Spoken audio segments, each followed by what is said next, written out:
এখানে প্রদর্শিত পিঠার মধ্যে আপনার কাছে কোন কোন পিঠাগুলি সবচেয়ে বেশি ভালো লাগছে? কোয়েশ্চেন করা কি শেষ? আমি বলবো। হ্যাঁ বলেন। আমি সকাল থেকে এখানে যতগুলো স্টল আছে সবগুলো স্টলে ঘুরে ঘুরে আমি যারা স্টল দিয়েছে তাদের কাছ থেকে রেকমেন্ডেশন নিয়ে আমি অনেকগুলো পিঠা খাইছি। ভাপা পিঠা, মেরা পিঠা, দেন হচ্ছে ওইটার কি যেন একটা বললাম, নামটা ভুলে গেছি, দেন কাবাব, আরও যা যা ছিল, ফুচকা, সবার থেকেই সব কিছু ট্রাই করছি। ওই ভাইয়ের থেকে ঝালমুড়িও নিছি।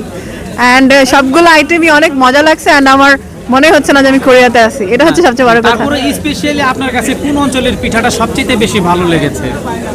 যদিও আমার জন্ম বাড়া ওঠা ঢাকা, বাট আমার দাদাবাড়ি ব্রাহ্মণবাড়িয়া, এই জন্য ব্রাহ্মণবাড়িয়া সব পিঠা আমার অনেক ভালো লাগে। ভাপা পিঠা, মেরা পিঠা। বাবা পিঠাটা ঢাকারও একটা ঐতিহ্যবাহী পিঠা। আচ্ছা, হইতে পারে, বাট আমি জানি ব্রাহ্মণবাড়িয়ার পিঠা। তো আর কিছু এই উৎসবে আপনি কোনো পিঠা বানিয়ে নিয়ে আসছেন কিনা? আজকে আমি আসলে আমার অফিসিয়াল কাজে আসছি, মানে এক ঢিলে দুই পাখি মারার মতো আর কি। পিঠা উৎসব এনজয় করতেছি, প্লাস আমি আমার অফিসিয়াল কাজও করতেছি।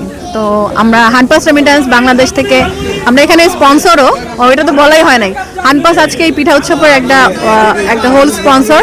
সো আমরা স্পন্সরও করতেছি, প্লাস পিঠা উৎসবও এনজয় করতেছি। Thank you. আপনাকে অসংখ্য ধন্যবাদ। জি ভাই, আপনাকে ধন্যবাদ।